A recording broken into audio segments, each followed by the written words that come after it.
Assalamualaikum warahmatullahi wabarakatuh.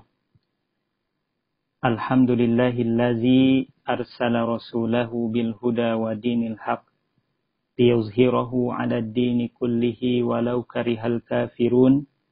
Ashhadu an la ilaha illallah wahdahu la syarikalah wa ashhadu anna Muhammadan 'abduhu wa rasuluh. Allahumma salli ala sayyidina wa nabiyyina Muhammad wa ala alihi wa sahbihi ajma'in, amma ba'du. Qala Allah Ta'ala fi kitabihil karim, laqad kana lakum fi rasulillahi uswatun hasanah. Wa qala aidan, wa ma arsalnaka illa rahmatan lil alamin. Wa qala nabiyuna Muhammad sallallahu alaihi wasallam, innama bu'istu li utammima makarimal akhlaq. Al-hadis.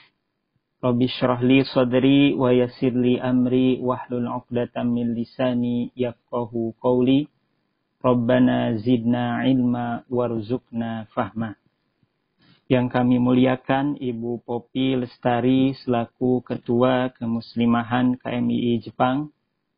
Yang kami hormati segenap pengurus Kemuslimahan KMII Jepang. Yang kami hormati moderator kita Ibu Eka. Yang kami banggakan, yang kami sayangi bunda-bunda sholihat. Semoga senantiasa dalam keadaan sehat walafiat. Dimudahkan, dilancarkan, diberkahkan setiap langkahnya. Dan mudah-mudahan kita semua senantiasa dalam keadaan diridhoi oleh Allah. Amin ya rabbal alamin. Puja-puji syukur kita panjatkan kehadirat Allah yang telah mengaruniakan kepada kita nikmat yang tak terperi tiada tara. Nikmat iman, nikmat Islam, nikmat kesehatan, dan diantaranya adalah nikmat menuntut ilmu yang sedang kita rasakan kali ini. Salawat beserta salam semoga senantiasa tercurah limpahkan kepada Nabi sang pembawa risalah yang setiap hidupnya begitu indah, perjalanannya dikagumi oleh ahli sejarah. Dialah mata air inspirasi kita yang menjadi puncak inspirasi kesuksesan dunia dan akhirat, yaitu Habibana wa Nabiyana wa Maulana Muhammad sallallahu alaihi wasallam. Tak lupa kepada keluarganya, para sahabat-sahabatnya, para tabi'in, atba'ut tabi'in, dan juga tidak lupa insya Allah kepada kita semua yang senantiasa rindu ingin berjumpa dan berharap besar kelak di akhirat akan mendapat syafaatnya. Amin ya Allah ya rabbal alamin. Bunda-bunda, ibu-ibu solehat yang dirahmati oleh Allah, di antara bentuk syukur kita terpilih sebagai umat Nabi Muhammad SAW, dan di antara bukti kita bahwa kita cinta pada beliau, kita ingin mengikuti jejak langkah beliau, maka kita mengkaji sirah nabawiyah pada kesempatan kali ini. Kali ini merupakan sesi yang kedua setelah sebelumnya kemarin kita pembukaan mengenal kurikulum daripada sejarah Islam yang insya Allah akan kita pelajari. Lalu juga kurikulum sirah itu sendiri sebagai bagian yang sangat penting daripada sejarah Islam. Kemarin kita juga sudah mempelajari arti dari kata sirah itu sendiri, baik secara etimologi, secara bahasa, maupun secara terminologi, secara istilah para ahli memandang kata sirah nabawiyah tersebut. Kita juga di akhir kemarin mempelajari apa saja sih keutamaan mempelajari sirah nabawiyah ini. Nah, pada kesempatan kali ini insya Allah kita akan membawakan tema yang kedua daripada kurikulum sirah kita, yaitu keadaan dunia sebelum kelahiran Nabi Muhammad SAW, atau bahasa lainnya adalah kondisi dunia sebelum kemunculan cahaya Islam. Namun sebelum ke sana, kemarin ada pembahasan yang belum tuntas, karena waktu tidak cukup, jadi izinkan sebelum masuk ke sana, Saya akan membahas pembahasan yang belum selesai kemarin, yaitu terkait referensi-referensi yang bisa kita gunakan dalam mengkaji sirah ini.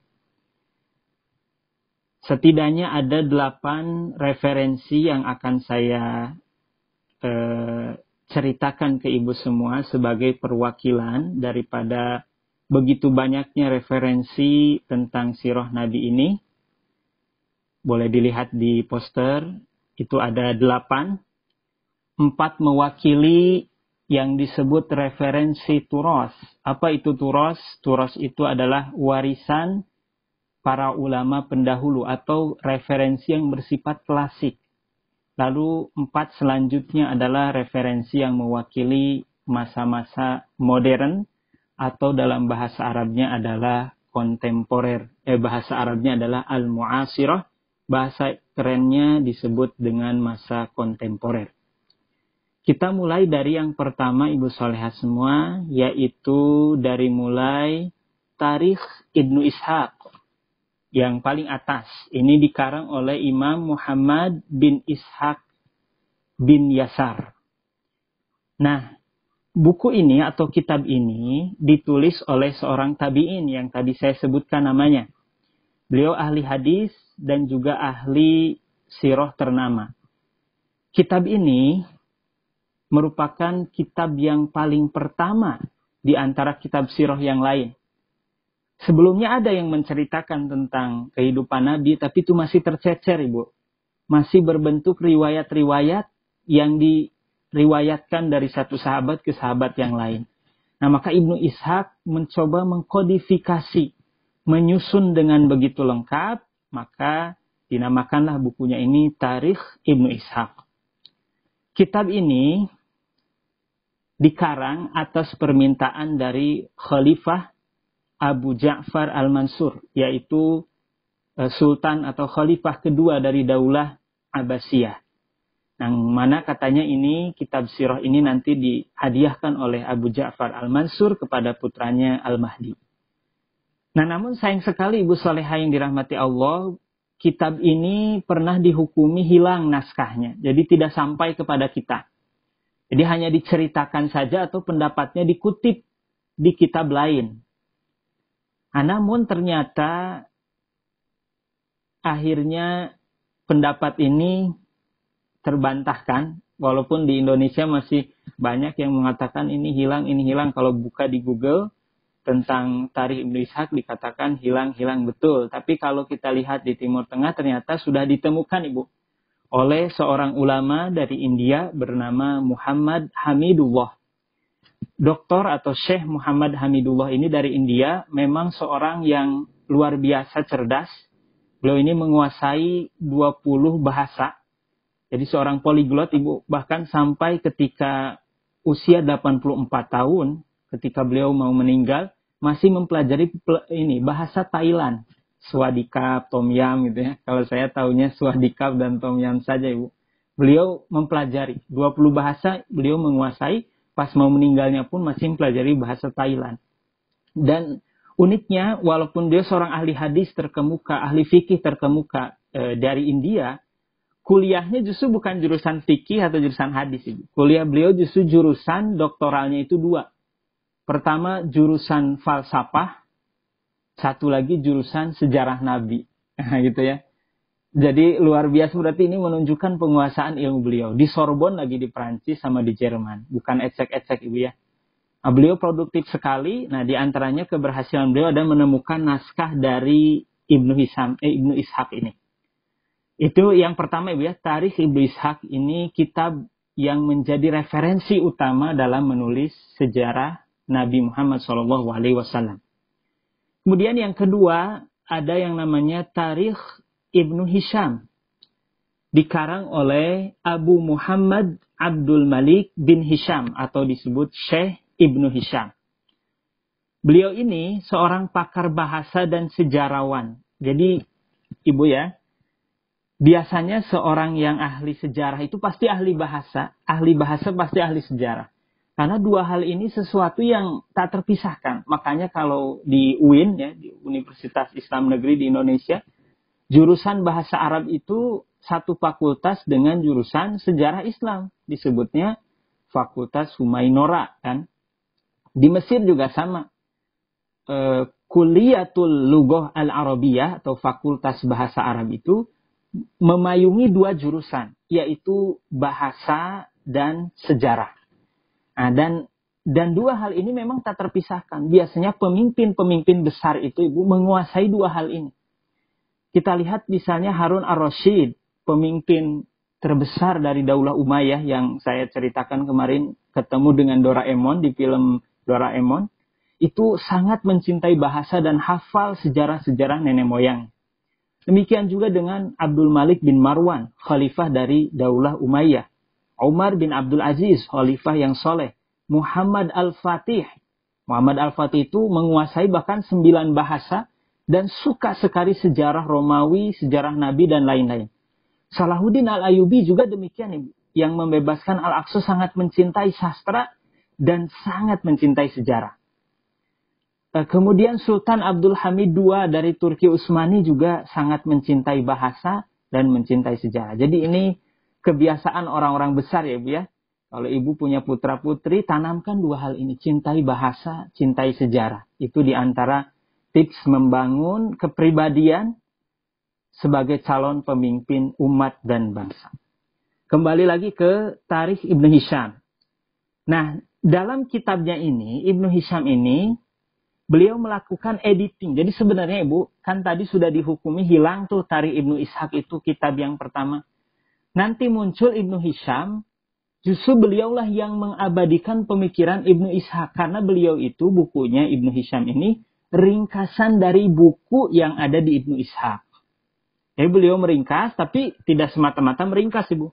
Memang diediting, tapi juga dikritik. Ada yang tidak sesuai dengan pendapat beliau atau kurang sahih dalam periwayatannya, beliau kritik. Bahkan beliau menambahkan riwayat ulama lain dalam buku Tarikh Ibnu Hisham ini. Dan juga menghapus beberapa bagian yang terdapat di dalam kitab Ibnu Ishaq.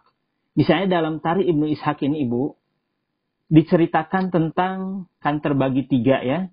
Di bab pertama itu diceritakan tentang nabi-nabi semuanya, lalu orang Arab, sejarah orang Arab, dan khususnya putra-putra Nabi Ismail.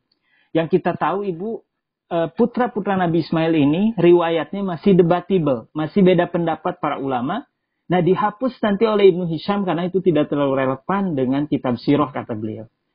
Nah, buku ini, buku Tarikh Ibnu Hisham ini menjadi buku sirah yang paling awal dan sumber paling otoritatif, yang paling representatif dan otoritatif, yaitu menjadi sumber utama sirah Nabawiyah. Karena kan tadi Ibnu Ishaq dihukumi tiada. Terus Ibnu Hisham ini meringkas, mengedit, menambah, sehingga ini justru yang menjadi referensi utama bagi kitab-kitab sirah. Nah, uniknya lagi, karena saking begitu jadi representatifnya Ibu, Tarikh Ibnu Hisham ini, nanti banyak ulama yang meringkas dari Tarikh Ibnu Hisham ini. Diringkas, bahkan ada yang menjadikannya sebagai syair, puisi. Jadi kitabnya itu jadi puisi. Nah, itu saking begitu terkenalnya, begitu viralnya di dunia persirohan ini Tarikh Ibnu Hisham. Selanjutnya yang ketiga ada Syama'il Muhammadiyah. Syama'il itu jadi komprehensif. Muhammadiyah itu kemuhammadan. Maksudnya semua sisi Nabi Muhammad yang komprehensif. Ditulis oleh siapa? Ini ditulis oleh orang yang sering Ibu dengar kalau dalam hadis, yaitu oleh Imam At-Tirmizi. Seorang dari 6 ahli hadis terkemuka. Nah, di dalam kitab ini Bu, berisi gambaran Rasulullah dari berbagai sisi. Seperti gambaran fisik Nabi, tingginya gimana, apakah beliau itu tinggi atau pendek dan sebagainya. Cara berjalannya bagaimana, cara duduknya bagaimana, cara tidurnya bagaimana, lengkap sekali. Budi pekertinya apakah Nabi suka bercanda atau gimana. Nah itu barang-barang yang dipakai Nabi, pedangnya. Kan Nabi punya banyak pedang tuh Ibu. Dikasih nama Nabi itu setiap pedang. Sandalnya bagaimana, itu semua lengkap. Sampai perilaku keseharian beliau, ibadah beliau, akhir hidup beliau, dan juga tentang mimpi bertemu Nabi pun dibahas di sini. Nah, ini disebut Syama'il Muhammadiyah. Ini di Mesir, masih sangat diminati kajian-kajian oleh Syekh tentang kepribadian Nabi dari segala sisinya ini yang dikarang oleh Imam At-Tirmizi, yaitu Syama'il Muhammadiyah. Yang keempat, setelahnya, yaitu Asy-Syifa. Asy-Syifa itu obat. Bita'rifi hukukil Mustafa. Obat untuk mengetahui hakikat sang terpilih. Nah, puitis. Jadi Bu, kalau ngarang kitab itu orang Arab suka puitis, Ibu. Nah, jadi orang senang bacanya karena penasaran lah. Kalau zaman sekarang teori buku itu bikin penasaran, buku itu bikin ingin baca gitu.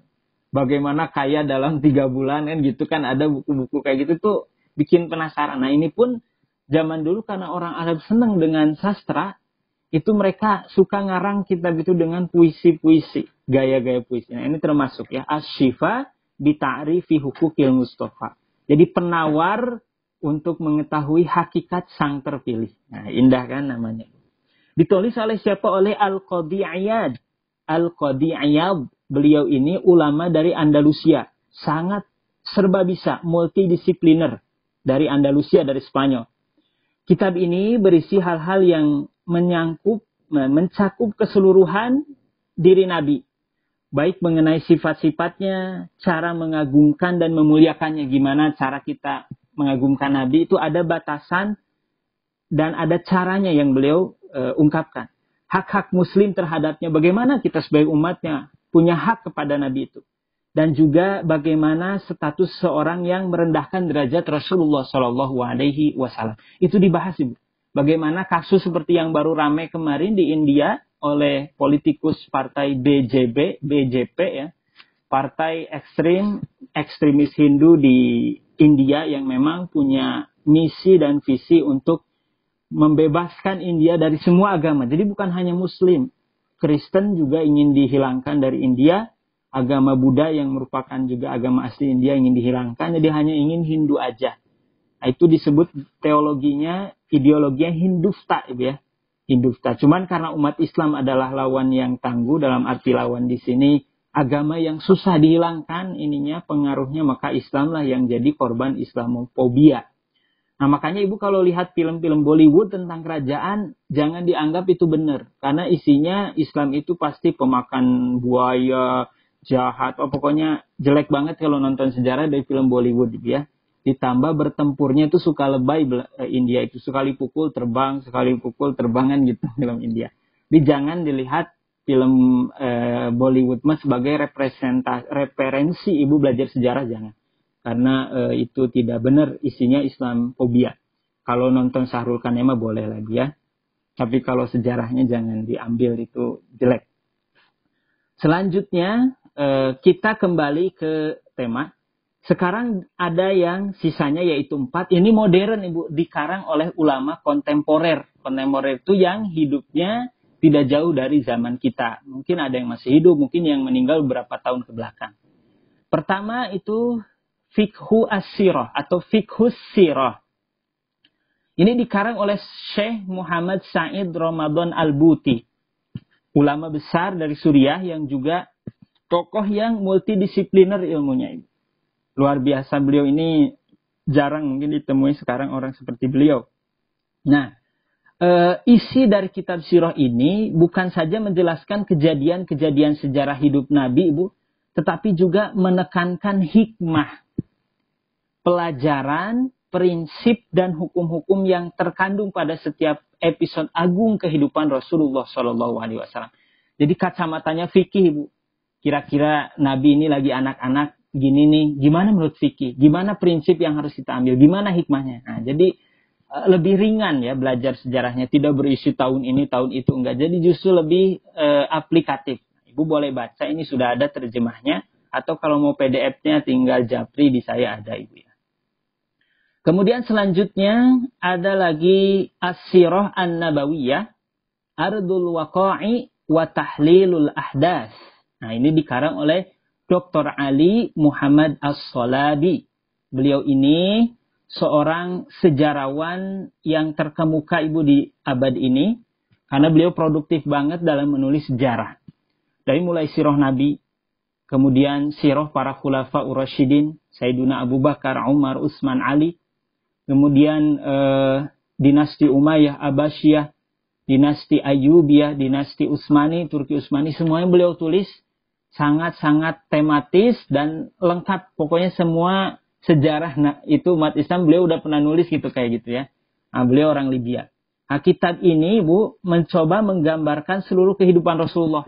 Jadi kan kitab modern itu tentang sirah itu ada fikih sirah tadi Syekh Ramadan Al-Buti. Nanti ada Ar-Rahiq Al-Makhtum dan kitab-kitab sirah lainnya. Dr. Ali Muhammad Shalabi mencoba mengamati bahwasannya ada kekurangan di setiap buku-buku modern tentang sirah ini. Nah, beliau coba mencakup semua kelebihan yang ada di buku sirah yang modern, lalu mengisi kekurangan yang tidak ada di buku-buku itu. Gitu ya. Jadi kekurangannya diobati.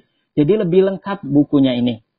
Nah, dan bagusnya juga sama Ibu, setiap kejadian yang terjadi dalam episode Nabi itu, beliau selalu mengajak kita merenung dan mengambil hikmah untuk kebangkitan umat Islam. Nah, itu juga sudah ada bahasa Indonesianya. Ada PDF-nya Bu, boleh japri saya ya. Kemudian selanjutnya Ar-Rahiq Al-Makhtum. Yang selanjutnya, ini namanya nggak nyambung dengan apa Ibu, dengan isi bukunya. Ar-Rahiq Al-Makhtum itu kan di surat Al-Mutaffifin, artinya arak yang dilak. Ini gambaran arak yang masih murni yang di surga nanti yang akan dihalalkan kepada orang-orang yang masuk surga. Nah, orang Arab itu kadang suka gitu Ibu, suka ngarang buku itu ingin puitis dan kadang nggak terlalu ada relevansinya dengan isi buku sirah. Tapi mungkin kalau boleh-boleh saya menafsirkan Ibu, maksud arak yang dilak ini arak yang masih murni karena pribadi Nabi Muhammad itu memabukkan setiap orang. Begitu terkagum-kagum kepada Nabi Muhammad. Jangankan kita umatnya Ibu. Michael Hart itu dalam bukunya The 100 Ranking in the Most Painting in History itu malah menempatkan Nabi Muhammad pada urutan pertama. Itu orang Yahudi dengan jujur mengatakan demikian. Napoleon Hill juga pengarang bagaimana menjadi kaya itu, How to Rich, apa itulah bukunya, menjadikan Nabi Muhammad sebagai representasi ketekunan yang luar biasa. Karena mereka memang nggak mengakui Nabi, tapi ketekunannya luar biasa. Begitu memabukkan. Kawan kagum biasa. Lawan kagum itu luar biasa. Nah, ini memabukkan seolah-olah seperti mungkin ini Ar-Rahiq Al-Makhtum ini. Nah, ditulis oleh siapa? Orang India juga Ibu. Jadi orang India itu luar biasa Ibu ya. Keilmuannya itu sudah diakui oleh dunia Islam. Kalau ulama-ulama Indonesia Ibu, memang kompetensi dan keilmuannya juga tingkat dunia, tapi sayang sekali kurang dalam berkarya. Sehingga tidak terlihat di dunia Islam itu, kecuali orang-orang dulu ya kayak siapa Syekh Nawawi Al-Bantani, Hamzah Pansuri, Syekh Abdul Somad Al-Palimbangi, kemudian apa di Bogor itu Syekh Mukhtar At-Torid Al-Buguri. Nah, itu memang bisa dilihat oleh dunia Islam, tapi ulama-ulama sekarang ya ada, tapi lebih banyak kan ulama-ulama di India yang sudah menginternasional karyanya. Sayang sekali di Indonesia kurang dalam hal menelurkan karya Ibu ya. Lebih ke mungkin fokus ke pondok, mendidik umat dakwah daripada berkarya. Nah, ini dikarang oleh seorang tadi India bernama Saifur Rahman Mubarakpuri. Mubarakpuri ini nama sungai di India. Jadi orang India itu emang seneng cerita mungkin kayak wayang, Mahabharata. Jadi nulis sirah pun bagus ya. Itu orang India Ibu. Makanya buat film kan Bollywood bagus-bagus. Kecuali sejarahnya jangan Bu, itu Islamifobia. Nah, Saifur Rahman Al-Mubarakpuri ini, beliau menulis buku ini merupakan hasil perlombaan yang diadakan oleh Liga Muslim Dunia. Ketika itu mengadain lomba ya di tahun 1979 dan buku ini pemenangnya. Buku ini yang terpilih sebagai juaranya. Maka masyhurlah buku ini di tengah-tengah para pengkaji sirah, yaitu Ar-Rahiq Al-Makhtum. Ini juga apa isinya ya tentang Nabi Muhammad, cuman dengan dalil-dalilnya yang mungkin lebih ketat daripada sirah-sirah yang lainnya. Terakhir, buku sirah itu ada yang As-Sirah An-Nabawiyah, ditulis oleh Syekh Abdul Hasan Ali An-Nadawi atau An-Nadwi, seorang ulama besar dan cendekiawan terkemuka dari India lagi, ketemu lagi dari India. Beliau ini turunan Nabi, turunan dari Sayyiduna Hasan putra Fatimah, putri dari Rasulullah SAW. Beliau juga menguasai bahasa Inggris, bahasa Urdu, dan lain-lain. Beliau bukan orang Arab, orang India, tapi jadi ketua forum bahasa tingkat dunia di Damaskus dan di Mesir. Bahkan beliau menjadi guru besar di Oxford University di Inggris. Nah, beliau itu Ibu selain tentang sirahnya ini, ada buku juga bagus karangan beliau. Bahasa Arabnya adalah Maza Khosarul Alam bin Hitatil Muslimin. Apa derita dunia akibat kemunduran umat Islam. Buku ini bagus sekali, cuman sayang sekali udah ada ya Ibu ya, bahasa Indonesianya juga udah ada, diterbitkan oleh penerbit Bulan Bintang di Bandung. Kalau tidak salah waktu SMA saya pernah baca yang Indonesianya. Ibu kalau baca itu akan semakin mengerti bagaimana sebenarnya Islam ini sebagai agama yang internasional. Islam itu bukan agama Arab seperti yang dituduhkan orang-orang sekarang. Enggak Ibu ya. Islam itu agama internasional yang dibutuhkan oleh dunia. Justru dunia merasa rugi ketika sekarang umat Islam mundur dan tidak lagi menjadi pemimpin dunia. Beliau itu di bukunya membandingkan bagaimana keadaan Romawi, Persia, dan lain-lain dengan keadaan Islam yang ketika itu mereformasi masyarakat dunia lewat kemunculannya. Nah ini bagus Bu ya. Nah, kembali ke sirahnya. Keistimewaan kitab ini, Sirah Nabawiyah yang dikarang oleh Abul Hasan Ali An-Nadwi, menggabungkan antara aspek ilmiah. Jadi beliau dalam data-data sirahnya Ibu, sering mengutip pendapat-pendapat sarjana barat juga. Jadi semakin kita yakin, karena lawan pun, dalam arti lawan di sini bukan kita cari musuh Ibu, yang tidak mengimani Nabi Muhammad pun mengatakan kekagumannya kepada Nabi Muhammad. Maka kita masa sih umatnya enggak gitu. Nah, beliau itu uniknya gitu. Sama dalam buku Maza Khosarul Alam bin Hitatil Muslimin, derita dunia akibat kemunduran umat Islam pun, beliau selalu mengutip sejarawan-sejarawan barat seperti Will Durant, Edward Gibbon, dan lain-lain. Sejarawan ternama kelas dunia. Jadi tidak ragu kita, karena kadang kan orang, wah ini kan dari perspektif umat Islam. Mungkin orang barat beda. Orang baratnya aja ngomong gitu kan.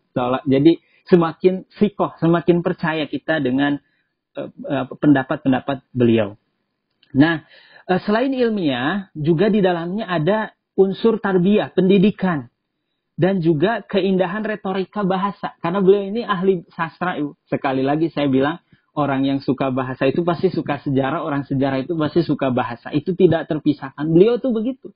Karena tadi ketua bahasa internasional di Suriah dan di Mesir, dan guru besar ke Islamic Studies di Oxford, beliau itu sangat puitis Bu dalam memaparkannya. Jadi kalau beliau lagi bicara lembut seperti air yang mengalir masuk ke hati kita. Tapi kalau beliau lagi tegas seperti ombak Ibu, meruntuhkan kesombongan gitu. Jadi bisa membawa suasananya, itu yang indah dari beliau.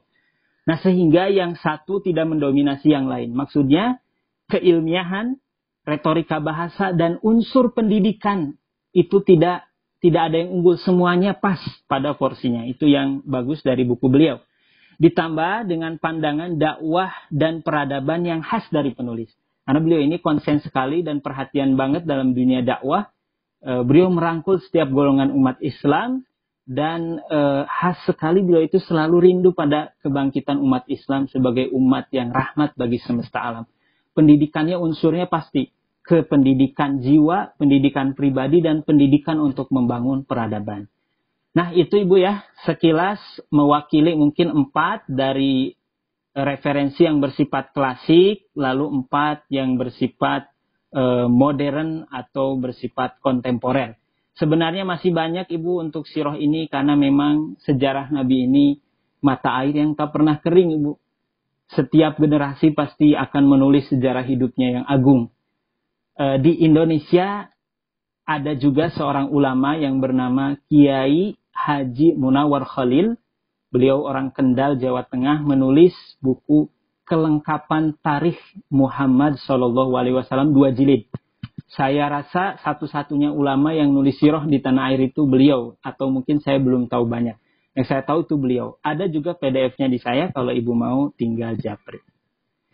Demikian Ibu ya, untuk referensi saya kira cukup. Kita langsung ke selanjutnya, yaitu peradaban atau keadaan dunia sebelum cahaya Islam datang. atau sebelum kelahiran Nabi Muhammad Shallallahu Alaihi Wasallam.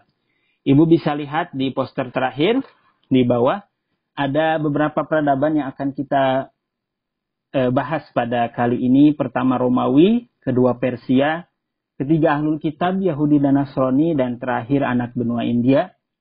Adapun bangsa Arab akan kita bahas di pertemuan yang akan datang karena perlu panjang lebar membahasnya sebagai bangsa yang dipilih pertama-tama membawa risalah Islam ke seantero dunia.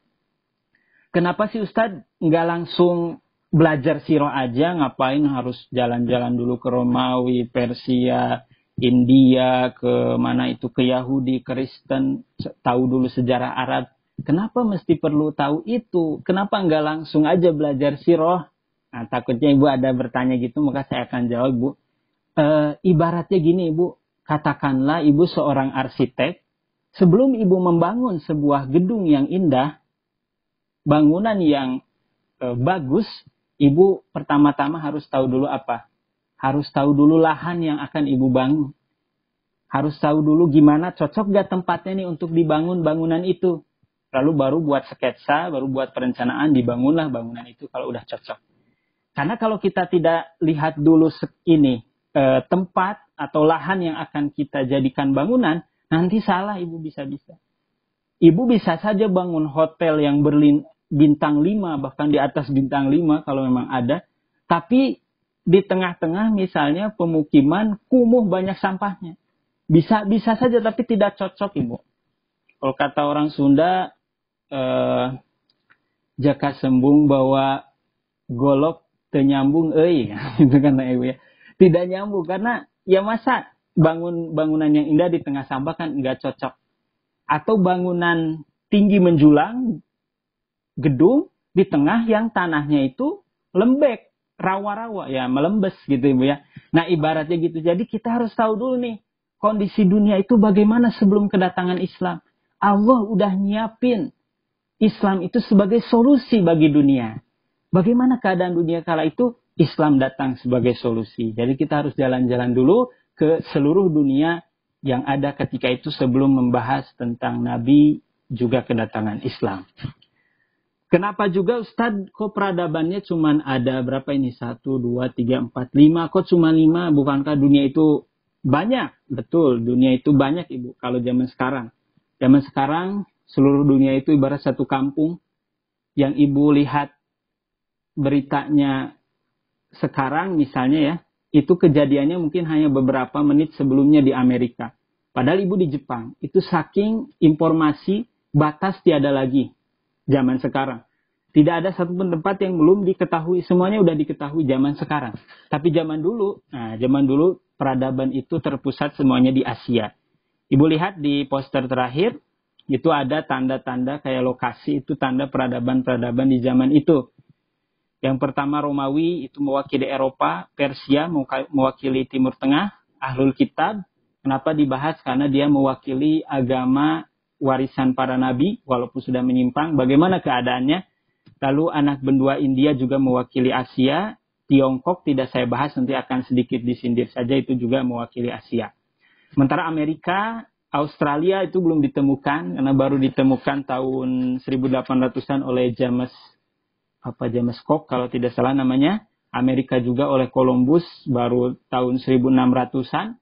Walaupun ya debatable, ada yang mengatakan Amerika ditemukan oleh bangsa Viking jauh 400 tahun sebelum Columbus menemukan Amerika. Ada juga yang berspekulasi bahwa jauh sebelum bangsa Viking umat Islam pernah ke Amerika, karena ketika Columbus menjelajah Amerika, dalam catatannya dia menemukan masjid dan banyak nama-nama suku Indian yang mana mirip dengan bahasa Arab. Sampai sekarang pun banyak kota-kota yang mirip dengan nama-nama kota di Granada dan negeri-negeri Islam.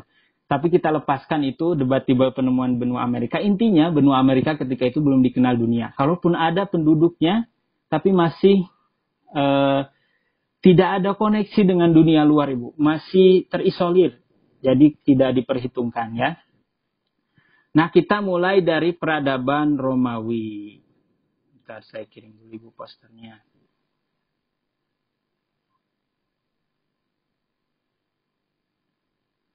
Romawi. Nah, Romawi itu, Ibu, mewakili Eropa.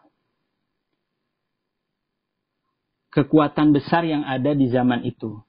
Romawi dulu ini, antara Romawi Barat, tuh lihat di petanya, dan Romawi Timur ini dulunya satu kekuasaan namanya Roman Empire atau Kekaisaran Romawi.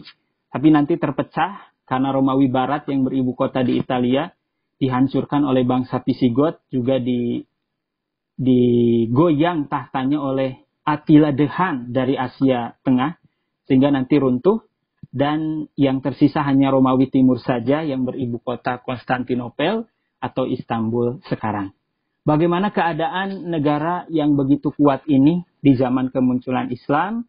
Pertama, kita lihat dari agama spiritual dulu, nanti politik sosial, kemudian nanti terakhir akhlak dan moral. Agama dan spiritual. Di kerajaan Romawi ini, Bu, atau disebutnya Romawi Timur saja, karena Romawi Barat sudah hancur, terjadi pertentangan gereja Katolik dan Ortodoks.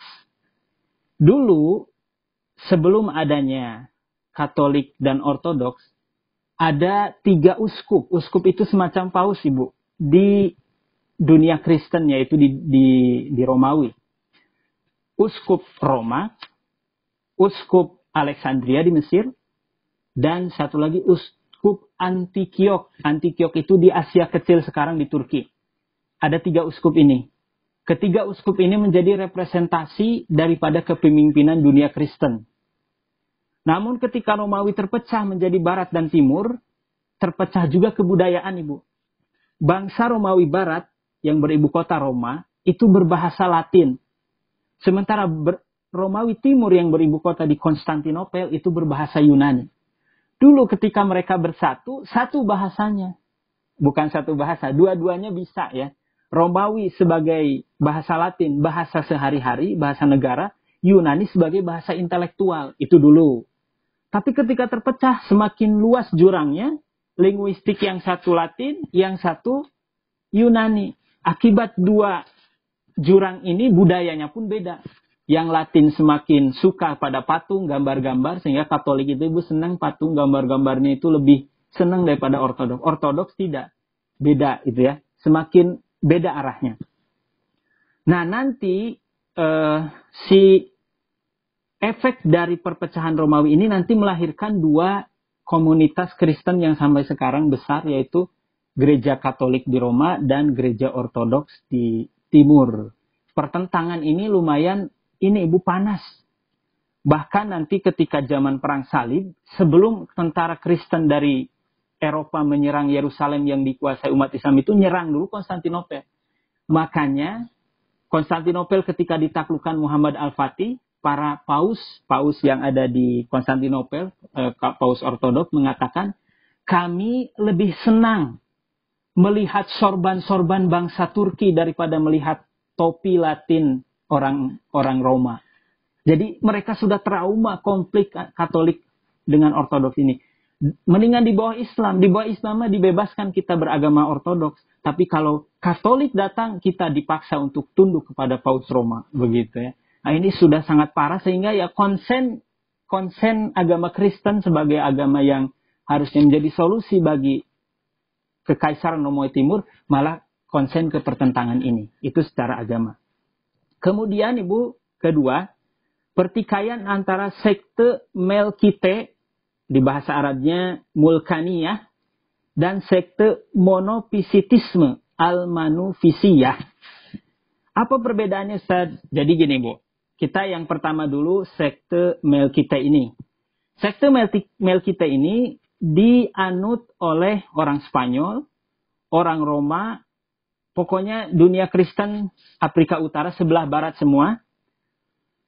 Mereka berkeyakinan bahwa Yesus itu dalam dirinya terkumpul 2 pribadi. Pribadi sebagai anak Tuhan, berarti Tuhan atau Lahut, dan pribadi yang sebagai manusia atau Nasut. Jadi ada 2 pribadi dalam diri Yesus. Itu pendapat Melkite atau sekte Mulkaniyah bahasa Arabnya.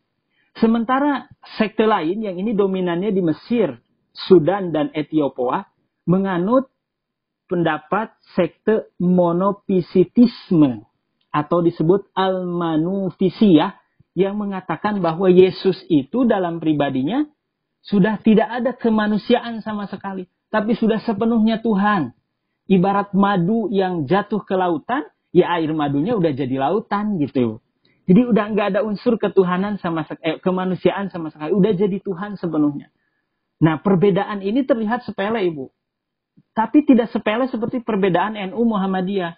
NU suka kunut, Muhammadiyah enggak. NU tahlilan, Muhammadiyah enggak. Enggak seenteng gitu, Ibu. Muhammadiyah NU masih sama-sama berjuang, sama-sama mengakui semuanya Islam. Bekerja sama, masih bisa ngopi bareng, Ibu ya. Bahkan nikah juga biasa. Berjuang dalam kepentingan bangsa dan agama masih. Enggak kayak gitu perbedaannya, ini udah seperti perbedaan dua agama. Jadi bisa jadi saling membunuh, tidak saling tegur sapa, bahkan bisa perang gitu ya antara dua kelompok ini. Nah, ini sangat parah sekali menguras daya pikir bangsa Romawi. Nah, nanti Kaisar Romawi ini, Bu, mereka di antaranya kaisar yang sejaman dengan Nabi namanya Heraklius yang dikirimi sama Nabi surat, itu ingin mendamaikan sekte ini. Nah, tapi dia malah menganut sekte baru yang bukan dua sekte ini. Akhirnya terjadi pemberontakan lagi di Mesir ini oleh sekte ini, monofisitisme ini.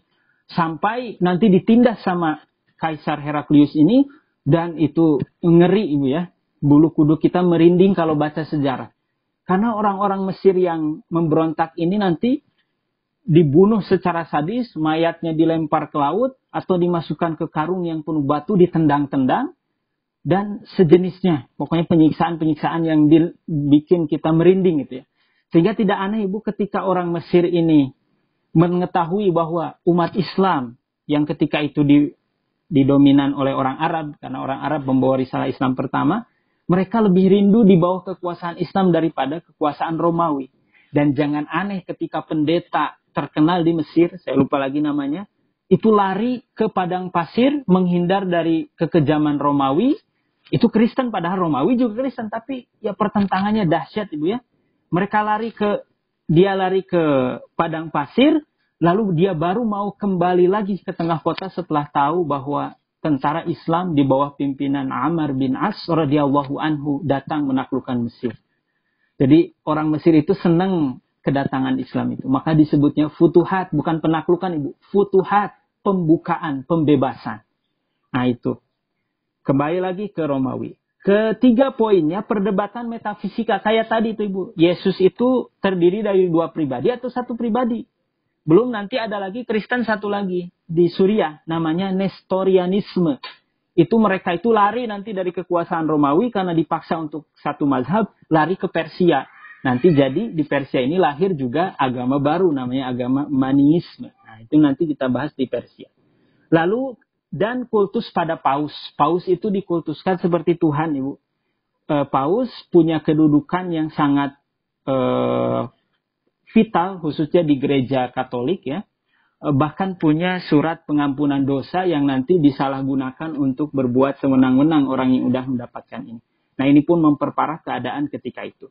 Politik sosial selanjutnya, perpecahan Romawi menjadi Barat dan Timur. Ini terkuras untuk perang saudara antara kedua kubu ini. Walaupun nanti udah runtuh Romawi Barat, tapi Romawi Timur masih berambisi untuk menguasai Romawi Barat yang telah runtuh. Memasukkan Roma ke wilayah Romawi Timur. Akhirnya biaya perang tinggi, nanti korbannya rakyat. Selanjutnya pajak yang tinggi, karena perang terus. Perang dengan bangsa-bangsa Latin, Romawi Timur ini, perang juga dengan Persia, Ibu. Persia itu musuhan terus dengan Romawi. Katanya 500 tahun perangnya tidak pernah berhenti. Perang, damai, perang, damai, perang, damai. Perang itu, Ibu, bikin paceklik ekonomi. Makanya dalam sejarah Nusantara, ada terjadi perang yang namanya Perang Paregreg. Antara Bre Wirabumi yang menguasai Kedaton Timur Majapahit dengan Brawijaya keberapa, saya lupa lagi. Wisnuwardana, bukan Wisnuwardana, Raja Majapahit di Magelang itu. Jadi dua anak, yang satu anak selir, yang satu anak permaisuri, perang. Nah itu krisis kelaparan melanda di Pulau Jawa. Lalu nanti datang Maulana Malik Ibrahim yang bernama Sunan Gresik, mencoba mencari solusi panceklik yang sedang terjadi di Pulau Jawa ini.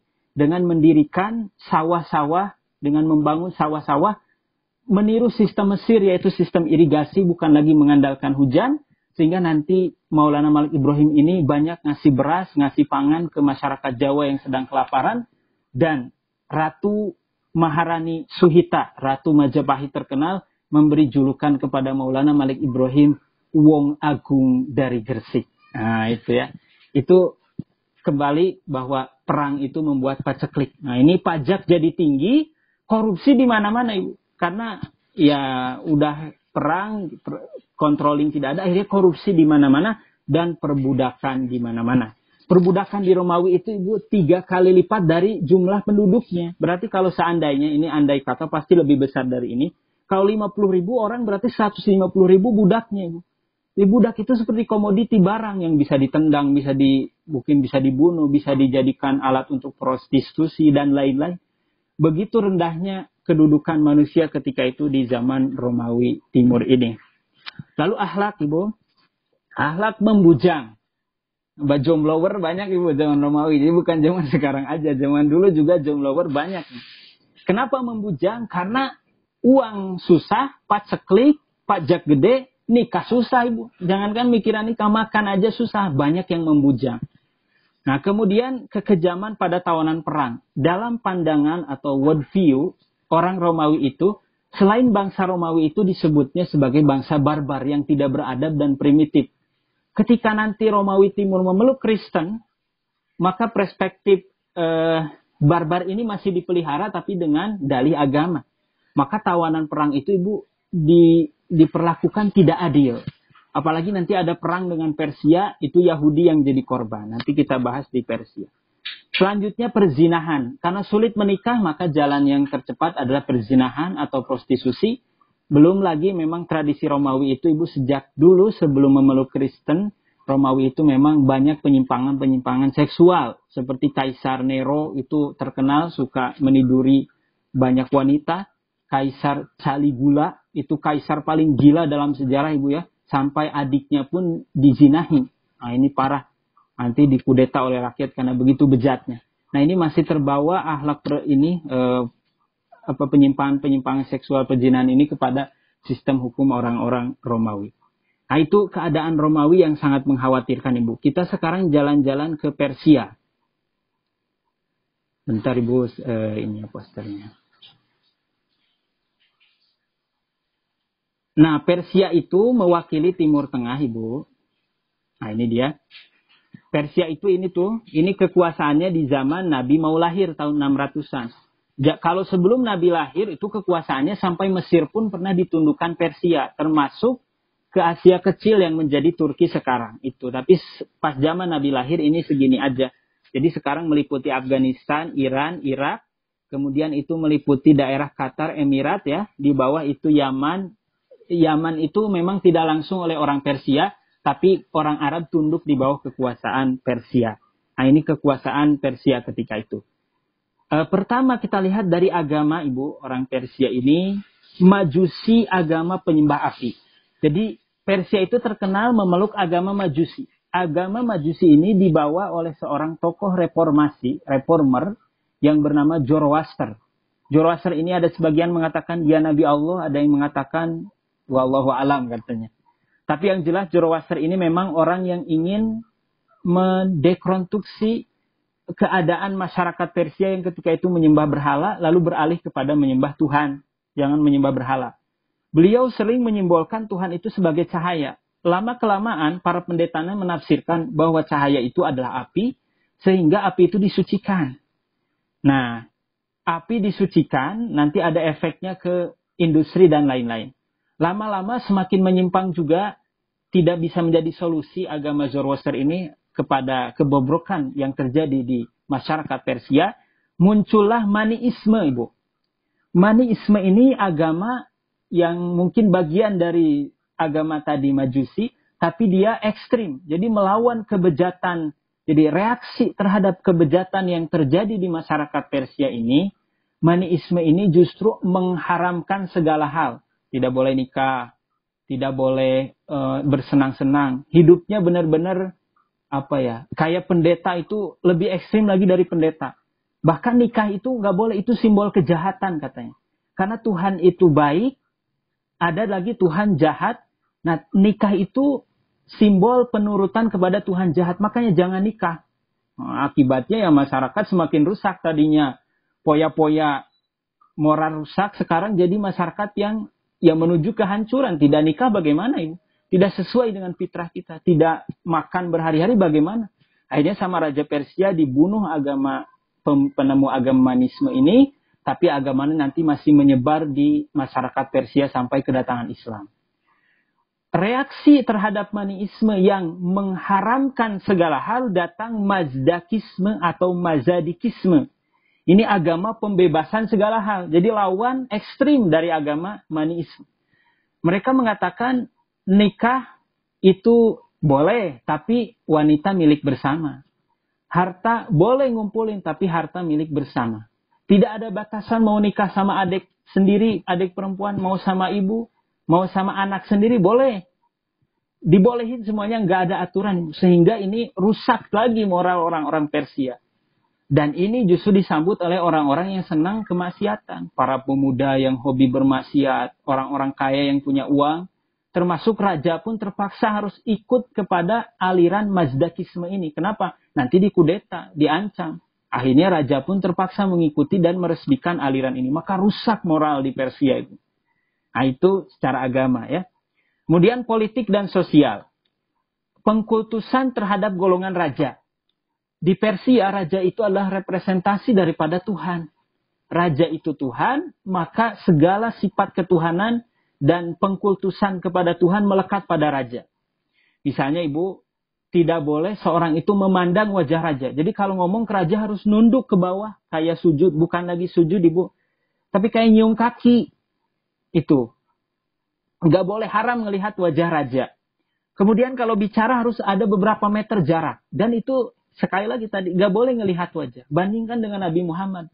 Yang kalau berbicara beliau menghadap seluruh wajahnya kepada siapapun. Maupun orang miskin maupun orang yang rendah derajatnya. Beliau tetap menghadapkan wajahnya ke lawan bicaranya. Nah ini pelajaran Ibu. Kita zaman sekarang zaman gadget ya. Teman kita datang ke rumah kita malah main gadget terus kan. Itu sudah tidak sehat komunikasinya. Belajarlah dari Nabi Muhammad SAW, pemimpin besar yang rendah hati. Ini zaman Persia pun dulu kayak gitu. Gak boleh ngelihat raja itu. Istana itu gak boleh dimasuki selain keluarga raja. Kalau raja bertindak tidak boleh melawan titah raja. Karena raja adalah Tuhan. Nah itu. Kemudian perbedaan kelas. Orang-orang rendah itu di Persia tidak bisa berubah profesinya jadi orang mulia. Kalau sudah takdirnya anak petani nggak boleh bermimpi jadi tentara. Kalau anak misalnya dia ini anak prajurit biasa tidak boleh bermimpi jadi panglima. Jadi turun-temurun. Termasuk raja juga. Banyak raja Persia itu Ibu yang diangkat menjadi raja ketika usianya belum cocok untuk jadi presiden, untuk jadi raja. Masih usia 6 tahun, usia 12 tahun. Padahal ketika itu banyak panglima-panglima hebat di Persia tapi tidak akan mampu untuk jadi raja karena yang terpenting adalah apa? Kelas, ninggratisme, darah biru dan lain-lain. Kemudian kebanggaan berlebihan pada ras Persia. Menganggap ras Persia ini unggul, bangsa-bangsa yang lainnya adalah bangsa yang rendah, yang bebas dijajah dan lain-lain. Itu politik sosial Ibu ya. Kemudian akhlak moral di bangsa Persia. Keruntuhan moral yang tiada tara. Karena tadi Ibu ada maniisme, ada mazdakisme, maka hidup tidak ada aturan. Bahkan yang dianggap tabu oleh bangsa sekelas Romawi pun, yang tadi saya bilang sedang ada dalam keadaan bejat, atau bangsa-bangsa lain. Di Cina juga kan ada seorang kaisar Ibu yang punya istri 12.000, anaknya 2.000. Tapi itu orang lain, ini mah di Persia mah lebih parah. Nikah sama putrinya sendiri. Kaisar Yazid II itu menikah sama putrinya sendiri. Kaisar Behram, Raja Persia itu menikah dengan saudarinya sendiri. Ini suatu moral yang tidak terpikirkan oleh bangsa manapun Persia. Lalu kedua, bermewah-mewahan. Orang Persia itu terkenal suka bermewah-mewahan Ibu. Sampai karpetnya itu disulam dari emas. Mahkotanya itu sangat banyak berlian-berliannya dan lain-lain. Sementara rakyat nanti menderita. Nah, efeknya lihat ketersiksaan para petani. Para petani yang dikenakan pajak yang begitu besar, yang begitu mencekik, Akhirnya mereka lari dari meladang karena tersiksa pajaknya. Lari dari meladang, nggak lagi meladang, malah rali menjadi pendeta-pendeta. Dan menghindar daripada pajak yang besar, juga menghindar dari wajib militer. Ini terkenal, makanya ketika Nabi Muhammad SAW itu mengirim surat, oh enggak, itu mah ke Romawi ya, bukan ke Majusi, maaf saya salah. Nah itu dia bangsa Persia ibu ya, yang dekat dengan orang Arab. Kemudian kita lanjut ke Ahlul Kitab, Bu, dua lagi. Ahlul Kitab itu maksudnya orang atau kelompok yang dikasih kitab dari Allah Subhanahu wa taala nabinya, yaitu Nabi Musa membawa Taurat jadi agama Yahudi, lalu Nabi Isa alaihissalam membawa Injil jadi agama Nasrani atau Kristen. Kenapa kita ngebahas ini? Karena dia saudara tua kita, ibu, umat Islam. Dulu kedua agama ini adalah agama Rasul, agama yang membawa kebenaran, tapi terjadi penyimpangan, maka umat Islam nanti yang harus mengobati penyimpangan dan juga kekurangan yang ada pada mereka. Nah, kita lihat pertama dari agama dan spiritual, menyimpang dari tauhid. Orang-orang Yahudi itu, sebagaimana kita tahu, sebagaimana di surat Al-Fatihah, ghairil maghdubi, bukan orang yang engkau marahi. Marahi di sini Yahudi maksudnya.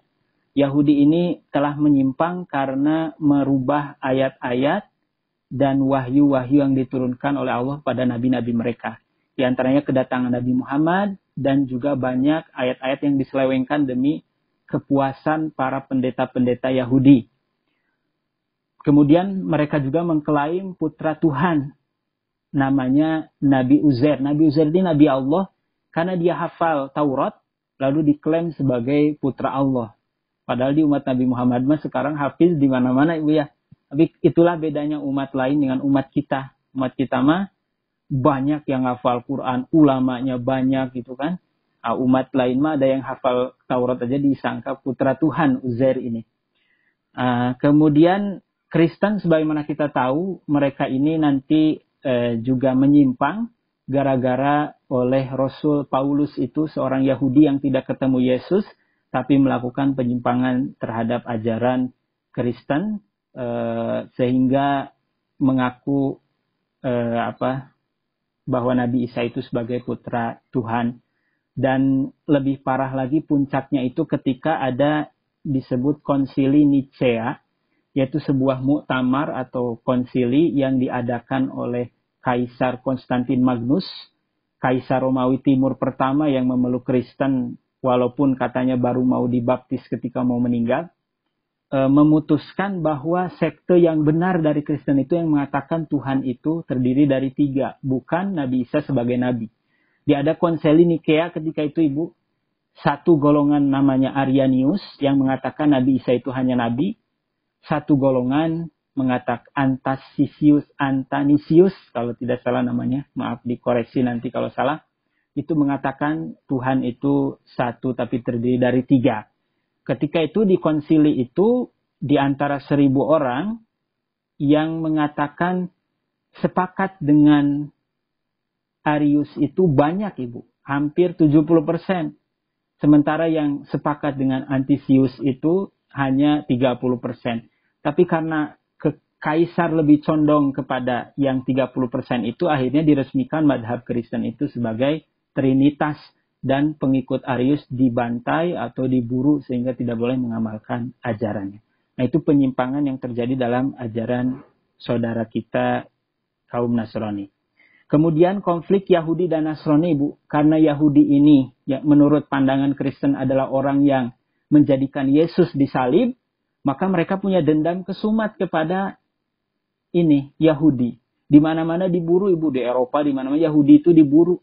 Yahudi itu baru aman di bawah pemerintahan Islam. Di Spanyol misalnya, Yahudi itu menikmati keadilan dunia Islam. Di Mesir dan lain-lain, Yahudi itu aman, tidak diburu-buru sama umat Islam. Padahal sudah berkhianat sejak zaman nabinya kan, Yahudi itu. Tapi tidak dipaksa untuk masuk Islam sama umat Islam.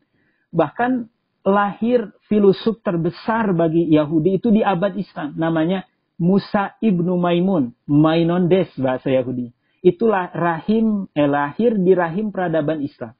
Sementara di Eropa diburu di mana-mana Yahudi itu. Nah, karena Yahudi diburu dan dianggap penanggung jawab penyaliban Yesus, nanti Yahudi itu balas dendam, Ibu. Ketika Persia menyerang Romawi di Suriah dan berhasil merebut Yerusalem, Yahudi itu ngebantu Persia ngebantai orang-orang Nasrani.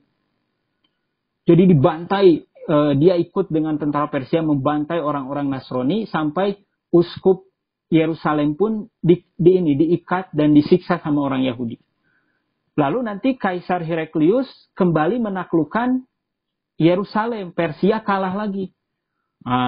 Orang Yahudi minta perlindungan ke Kaisar Heraklius. Jangan bunuh kami, lindungi kami minta perlindungan darimu. Akhirnya kata Kaisar Heraklius, oke deh, saya berjanji tidak akan melukai kalian.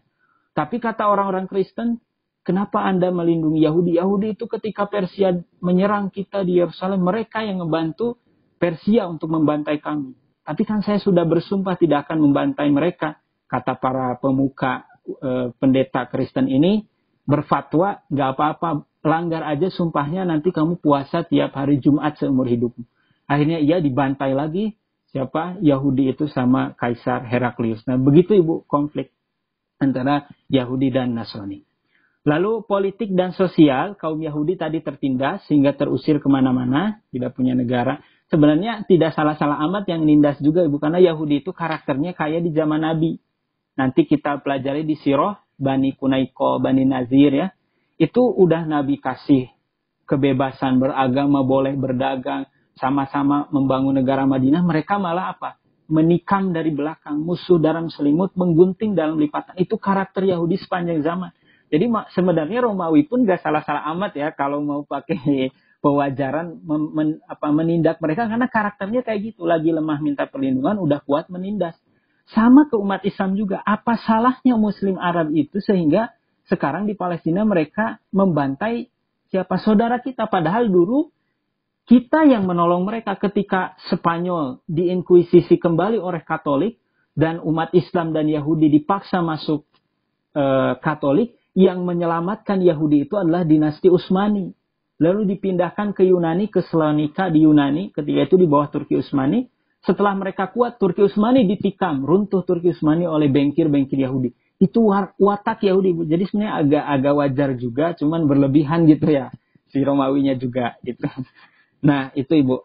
Kemudian Kekaisaran Romawi memeluk Nasrani. Karena memeluk Nasrani di zaman Konstantin Magnus sampai tahun kenabian Nabi Muhammad datang, itu mereka jadi agama yang resmi negara.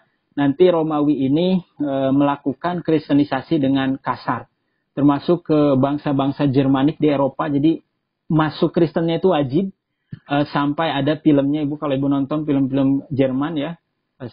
Namanya itu seorang pahlawan Jerman yang melawan kristenisasi dari Romawi Timur itu. Arminius, termasuk di Skotlandia, di Edinburgh, itu ada William Wallace dan George Bruce. George Bruce itu ada filmnya juga. Saya nonton dari film itu, cerita itu, bukan pernah belajar sejarah itunya. Itu juga melawan kristenisasi daripada ya pemaksaan. Walaupun ya William Wallace dan George Bruce mah bukan melawan Romawi, tapi intinya kristenisasi yang dilakukan kerajaan Inggris ketika itu. Nah itu Ibu, akhirnya terjadilah kaum-kaum pagan di Eropa itu dipaksa untuk masuk Kristen. Semakin ribetlah keadaan dunia ketika itu. Akhlak moral hidup kerahiban. Nah ini Ibu, hidup kerahiban. Dalam Kristen ini kan agama yang bersifat rohani Ibu. Jadi gini, saya akan menjelaskan dulu sebelumnya. Yahudi itu agama keras. Karena Nabi Musa alaihissalam membawa bangsa Yahudi itu, mereka mantan budak di Mesirnya. Mantan budak di Mesir, karena mantan budak Ibu, mereka punya mental budak. Jadi yang paling bahaya daripada seorang budak itu bukan fisiknya, tapi mentalnya mental budak. Pemalas, putus asa, tidak taat, bukan tidak taat, jadi dia ya tidak ada himmah, tidak ada optimisme dalam hidupnya. Maka untuk mendisiplinkannya, Taurat itu sangat keras Ibu. Kalau melanggar dibunuh di Taurat. Kalau melanggar ya hukumannya keras, itu Taurat. Lalu berganti lagi syariat, datang Nabi Isa mah melembutkan. Nah, Nabi Isa mah lembut Ibu, syariat Nabi Isa. Nah, Kristen itu agama rohani. ketika tidak punya konsep peradaban dipeluk sama Romawi, akhirnya unsur-unsur politik Romawi dan Yunani masuk ke Kristen, jadilah kepausan. Begitu, jadi banyak istilahnya bid'ah-bid'ah, heresi-heresi bahasa gerejanya, yang sebenarnya bukan berasal dari ajaran Nabi Isa.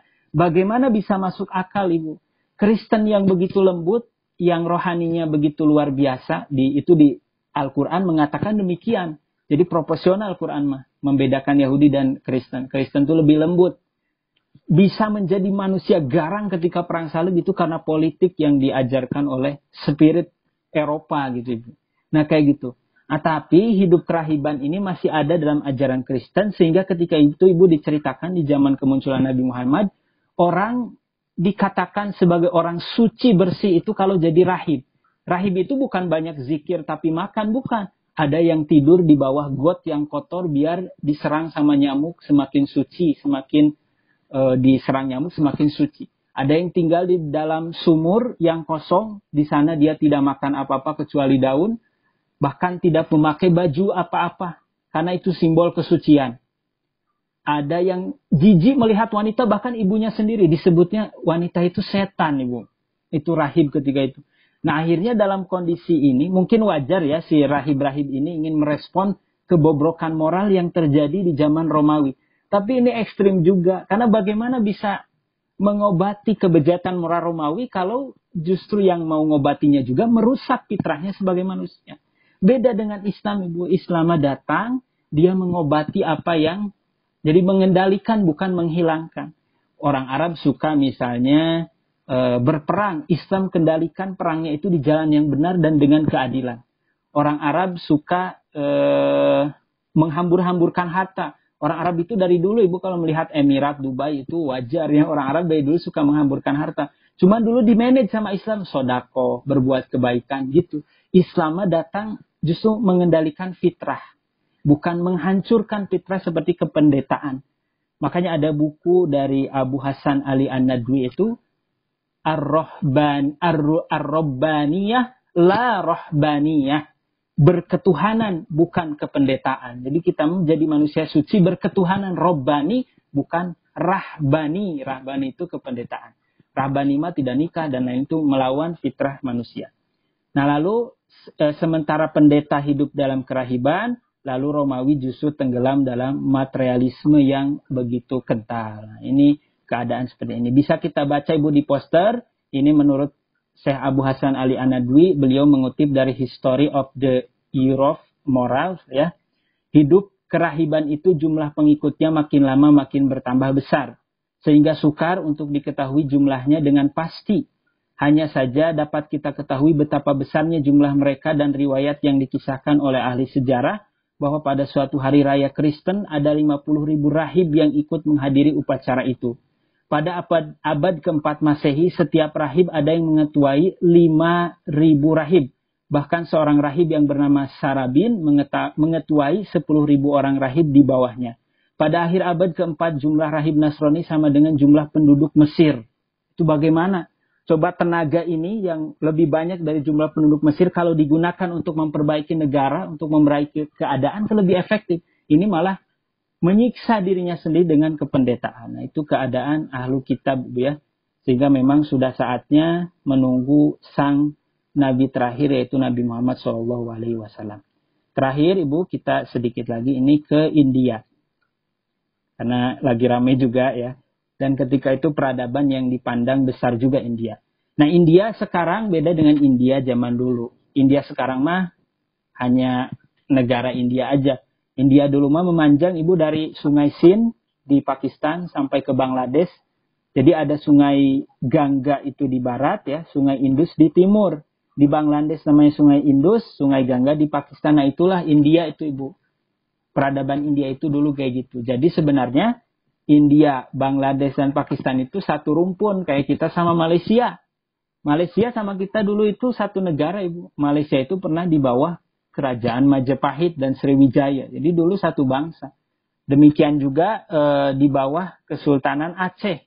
Kedah dan Perak itu, negeri Malaysia pernah di bawah Kesultanan Aceh. Gitu ya.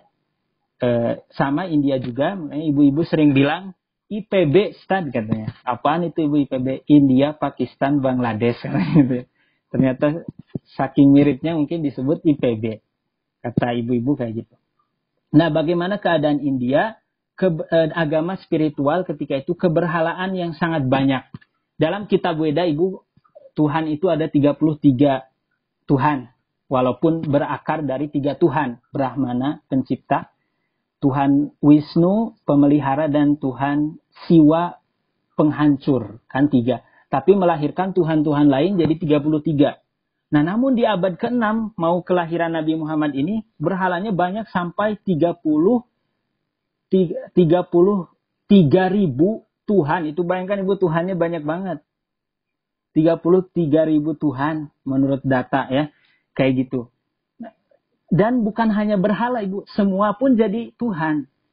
Misalnya kalau kan sapi ya di India itu sebagai Tuhan itu karena sapi itu tidak terpisahkan dari kehidupan masyarakat India sehingga disucikan. Melihat ada monyet ini misalnya bermanfaat untuk apa atau menolong suatu kaum, dituhankan. Jadi dewa Kanoman misalnya. Melihat si padi ini subur, maka mereka menimbulkan dewa baru, namanya Dewa Sri dan lain-lain. Nah, itu banyak sekali yang dikultuskan jadi dewa, termasuk kesatria atau panglima yang berjaya di medan perang pun jadi didewakan.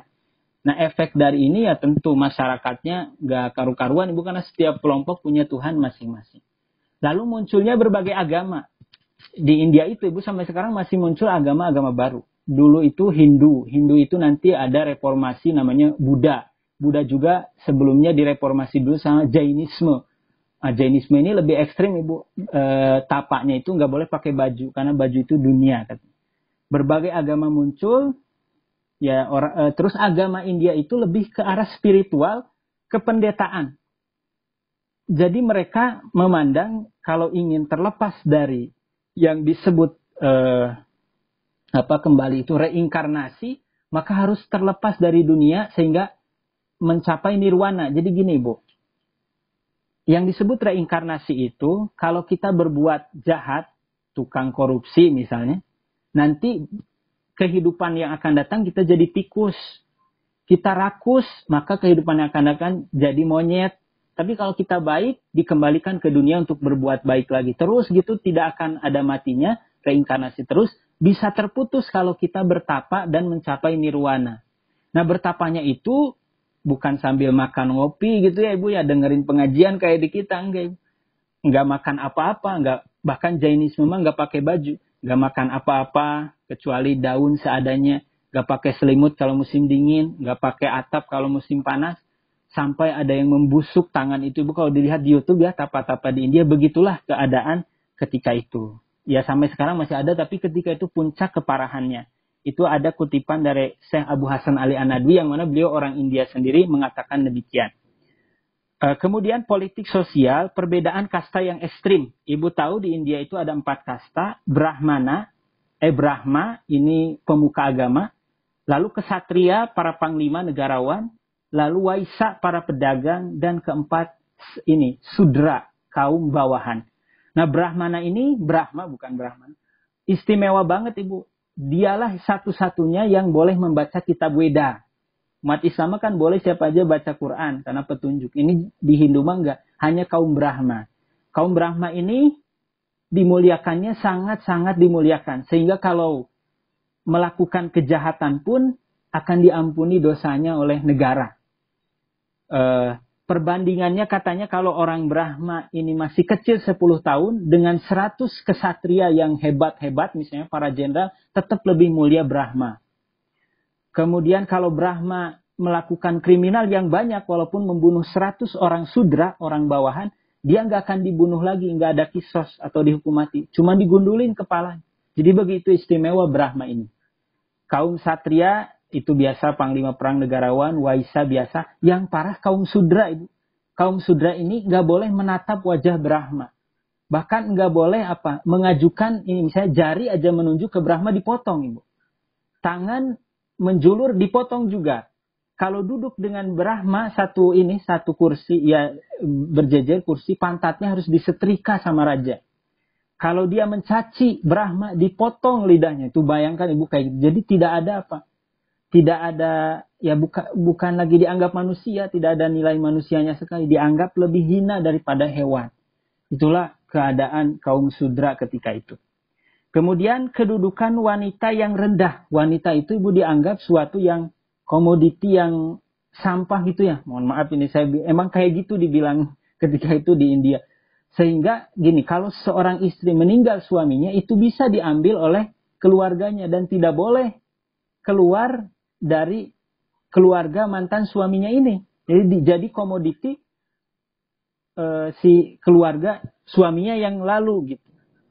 Dan makanya orang-orang wanita di India itu kalau ingin bebas mereka lebih baik terjun kepada perapian yang sedang membakar suaminya biar sama-sama ke surga gitu daripada nanti diambil sama keluarganya dijadikan budak. Nah itu kayak gitu wanita itu sangat rendah di India ya. Dan kalau kita baca juga ibu misalnya kayak apa seni-seni berhubungan gaya India itu sangat menjijikan gitu ya. Itu ada di Weda juga ajaran-ajaran yang seperti itu yang sangat menjijikan. Kemudian akhlak dan moral penyelewengan seksual ini terjadi di India. Bahkan dewa-dewa, mohon maaf, kemaluan pria ada, dewa-dewa kemaluan wanita itu ada di India dipuji-puji. Di buku-buku Weda juga sudah banyak sekali isi-isi ajaran yang agak sedikit cabul karena dewa-dewinya itu selingkuh dan lain-lain seperti dewa-dewa di Yunani. Nah itulah keadaan India ibu ya. Nanti India, Romawi, Persia ini baru tersadar akan munculnya cahaya Islam yang nanti mereformasi semua moral, politik, dan kehidupan di dunia ketika itu. India pun nanti akan menjadi negara yang paling kaya di dunia ibu. Di zaman dinasti Mughal itu India negara terkaya di dunia. Dinasti Mughal itu kerajaan Islam. Termasuk Taj Mahal itu juga dibangun oleh Shah Jahan, putra dari Aurangzeb. Aurangzeb itu putra dari Jalaluddin Muhammad Akbar. Jalaluddin Muhammad Akbar itu yang ada filmnya Joda Akbar itu. Jalaluddin Muhammad Akbar putra dari Humayun. Humayun putra dari Babur. Itu semua dinasti Islam yang memperkaya India. Itu saja mungkin ibu ya. Keadaan dunia yang seperti ini. Mundur dalam segi moral, segi politik, segi agama dan lain-lain seolah-olah memang dipersiapkan oleh Allah untuk datangnya seorang nabi yang akan mereformasi keadaan dunia dan memimpin dunia dalam cahaya Islam. Terakhir saya ini izinkan mengirim quotes kita hari ini tentang sirah yang ditulis oleh Kiai Haji Munawar Khalil. Beliau yang tadi saya singgung, yang menulis buku kelengkapan tarikh Nabi Muhammad SAW yang ada 2 jilid. Beliau mengatakan, orang yang suka mempelajari dengan sepenuh perhatian ayat-ayat yang berisi riwayat para Rasul Allah dan orang-orang soleh akan menjumpai di dalamnya ilmu pengetahuan yang tinggi, kesopanan yang luhur, kekuatan semangat yang membaja, pandangan yang luas, peringatan yang suci, petunjuk yang benar dan tidak akan dapat disangkal, nasihat yang bernilai tinggi yang memang dapat mendatangkan kelezatan bagi orang ahli fikir, serta ilmu-ilmu lain yang memang sungguh diinginkan oleh setiap manusia yang hendak mencapai kemajuan di segala bidang.